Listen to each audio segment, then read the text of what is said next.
Jumpa lagi dengan Otokoko. Kali ini teman-teman, saya berada di Bekasi ya.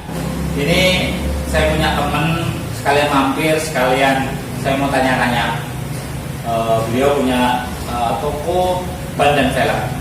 Saya mau tanya-tanya mengenai ban yang baik dan benar itu seperti apa. Simak terus di video kali ini. Jangan lupa subscribe, komen, dan like. Check it out. Oke teman-teman, kita langsung ketemu dengan ownernya.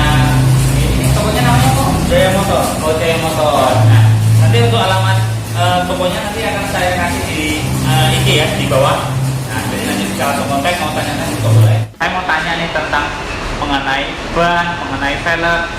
Mungkin bagian besar teman-teman tuh pasti ada yang nanya, gimana sih? Kita mulai dari awal dulu. Gimana sih caranya milih ban yang baik dan benar? Gimana tuh kok? Ban yang baik yang benar itu sesuai dengan spesifikasi bawaan mobil sebenarnya.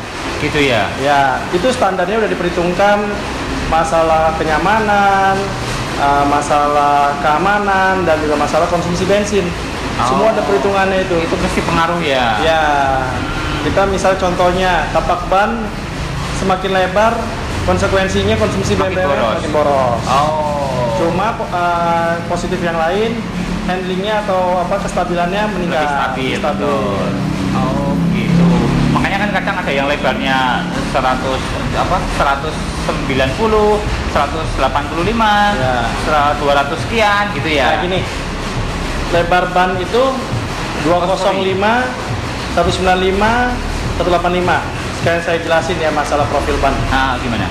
Yang dimaksud 205, 65, 15 itu profil bannya ya. Innova. 205 itu adalah lebarnya dalam lebar satuan senti atau mili, 205 mili. Dan 65 itu 65% dari tapak kelebaran ban. Jadi misalnya 205, 65, 15 dengan 195, 65, 15. Itu sama-sama 65 tapi lebih tebal di 205, 65, 15. Kenapa seperti itu? Karena perhitungannya 65-nya itu berdasarkan presentasi dari tapak lebar ban. Ya, kita mesti pahami 15 karena memakai velg ring 15. Betul. Begitu di sininya. Ya mungkin sebagian besar teman-teman nggak ada yang tahu. Jadi alangkah baiknya ketika kita milih ban, ya kembali lagi ya ke standarnya baiknya gitu ya. Terus saya pernah dengar nih kok mengenai ban, misalnya produksi tahun 2020, 2019, semakin tua bannya itu diskonnya itu semakin besar murah gitu. Ya, itu gimana tuh kok? Jadi gini, soal masalah tahun produksi, kalau misalnya tahunnya lewat itu secara garis besar benar ada diskon tambahan. Apalagi 5 tahun ke belakang ya. Konsumen semakin kritis dengan tahun produksi, bahkan punya pandangan bahwa tahun produksi yang lewat itu berbahaya, beresiko meledak atau pecah gitu atau keras. Itu memang potensi itu ada, cuma persentasenya kecil. Gitu. Sangat kecil. Terus masalah diskon juga ada, cuma diskonnya itu kecil. Yang beredar di kalangan pecinta otomotif secara umum menyatakan tahun sekian, misal 1 tahun diskon 20%, 2 tahun diskon 30%. Saya pernah dengar kayak gitu. Itu nggak ada. Dan hal-hal kayak gitu itu pun kebijakan insidensial. Jadi waktu-waktu tertentu, momen-momen tertentu ya. Jadi di akhir tahun mungkin dia kebijakan mau ngabisin stok lama, atau misalnya di pertengahan karena udah kelewat setengah tahun baru ngeluarin produk baru. Nah, dia kasih diskon. Cuma itu kecil sekali, 5-10%. Gitu. Itu yang sampai 20-30% itu hoax itu. Pasti nggak bener berarti ya. Itu tidak bisa dipertanggungjawabkan. Berarti teman-teman jangan sampai percaya kalau mungkin teman-teman dapat postingan bahwa harga produksi tahun sekian diskonnya sampai 20%, bahkan 50%. Itu berarti namanya hoax. Itu hoax ya. Gitu kecil ya. Kok, apalagi untuk ban-ban umum ya, untuk ukuran-ukuran umum, misalnya Avanza Innova kecil sekali, kayak Bridgestone kayak gitu-gitu, atau merek-merek lain nggak lebih biasanya dari 50.000. Berarti sebenarnya maaf nih kok, ini jadi tanya masalah harga juga. Sebenarnya dari toko ban sama velg ini itu ngambil untungnya juga tipis ya kok ya untuk ban baru ya. Ban baru itu bisa dibilang ya sebagai pelengkap lancar ya. Apa kecuali ban-ban mobil-mobil premium karena nilainya besar, secara nilai keuntungan lebih besar, tapi kalau secara persentase pun kecil. Oh, istilahnya cuman untuk perputaran saja. Ya, ini kan barang konsumtif, istilahnya sembakonya di mobil. Ya. Ban, oli, aki itu persentasenya kecil sekali. Ya, karena memang rutin tuh digunakan. Ya, betul, penggantiannya itu rutin. Ya. Nah, Dan ada skala waktunya. Nah, terus dari ban kita terus beranjak ke pelek nih. Ya. Pelek itu yang milih yang baik dan benar itu seperti apa kok? Misalnya nih ada yang pengen dilebarin atau mungkin dinambah ringnya tambah besar. Nah, itu gimana itu kok? Cara pilihnya itu gimana? Ini penjelasannya. Velg itu sekarang sebagian besar orang seperti fashion ya. Iya betul. Kayak tren jadinya sekarang ya. Kalau sebenarnya jadi suatu patokan orang awam itu sebenarnya untuk mengejar nyaman, maksimal nyaman itu naik 2 tingkat dari aslinya, dari standar bawaannya mobil. Berarti misalnya kayak punya saya nih, ring 15, standarnya stream 15 itu berarti maksimal ke 17. Di 17. Ya. Terus untuk lebar velg itu saya kurang paham kok. Itu gimana tuh? Nah, lebar velg itu kalau misalnya velg variasi itu atau aftermarket itu lebih lebar dari velg-velgnya OEM. Otomatis mereka butuh tapak ban yang lebih lebar. Keuntungan yang dapat baik lagi ke awalnya. Kalau semakin lebar tapak, otomatis kestabilan semakin anteng, semakin bagus, semakin meningkat. Tapi konsekuensi dari peningkatan kestabilan itu konsumsi bensinnya boros. Cuma jangan khawatir, masalah konsumsi boros itu persentasenya sangat kecil sekali. Oh, berarti enggak ya kalau misalnya nih, mohon maaf, kalau dari standarnya 15 punya saya 15 ditinggiin ke 17 itu persentase bahan bakar juga pengaruh nggak? Pengaruh. Oh, berarti kemungkinan bisa lebih boros lagi ya? Iya, betul. Oh. Itu pengaruh. Cuma hal yang diuntungkan kan ada gitu. Iya, mobil semakin stabil. Penampilan juga pengaruh. Semakin oke. Terus juga resiko ya ketika kita penggunaan ban bermasalah pecah di jalan gitu. Kalau misal penggunaan velg ring besar, otomatis ban tipis, itu dia nggak langsung jatuh gitu ya? Jatuh langsung amblas ya. Iya betul. Jadi kemungkinan besar cuma bannya aja sobek. Cuma kalau misalnya orang dengan profil standar mengalami pecah ban, kemungkinan untuk tergulingnya itu besar karena dia amblesnya jauh. Itu salah satu keuntungan dari pemakaian ring besar. Makanya di mobil sport, mobil mewah itu dia menggunakan ring yang besar karena memperhitungkan faktor keamanan. Bahaya itu, keamanan. Gitu ya. Iya. Terus ini kok kira-kira memilih spek ban maupun pelek yang bagus itu gimana? Nah, kita sesuaikan ya. Pertama kita lihat mobilnya mobil apa. Tadi kita udah ngomongin masalah baiknya naik 2 tingkat. Terus yang perlu diperhatikan itu spesifikasi velg. Nah, itu yang gimana tuh? Nah, spesifikasi velg itu ada namanya lebar dan offset. Lebar tapak velg, offset itu ada luas sedikit ya? Ya, offset itu adalah posisi velg dari poros tengah velg.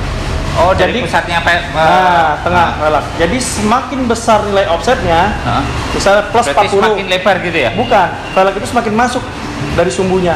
Konsekuensinya semakin masuk dari bodinya. Iya. Tapi ketika offsetnya semakin kecil atau minus, velg itu posisinya akan semakin keluar dari bodinya, semakin keluar dari sumbu rodanya. Nah, kalau untuk penggunaan standar disarankan velg itu tidak melebihi dari bibir fender terluar.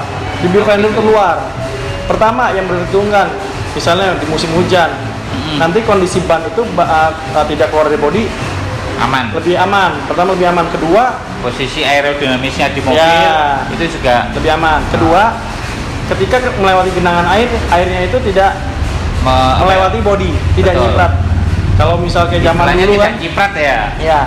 Kalau zaman dulu ngetrennya mobil velgnya keluar semua. Keluar bodi donat. Nah, kelihatannya keren. Cuma ketika hujan itu airnya kemana-mana. Bahkan lari kemana-mana ya, sampai depan juga ya. Kaca samping sopirnya kadang-kadang kena cipratan air semua. Bahkan ketika kacanya dibuka masuk ke dalam. Masuk ke dalam. Ya. Balik lagi kebutuhan ya, masalah model apa yang dicari. Misalnya untuk model balap, misalnya model street race gitu. Itu kebanyakan rear body dan penggunaan ban slick. Nah, ban slick ini juga mesti paham, ban slick itu ban Ada orang yang- buat lari, buat apa namanya kompetisi.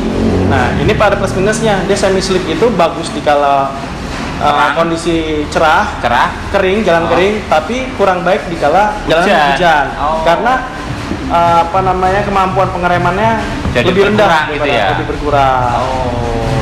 Nah, terus ban slick itu juga itu ada yang hard sama soft juga ya? Apa Kalau ban slick soft, Rata-rata semi soft slick ya? itu udah soft.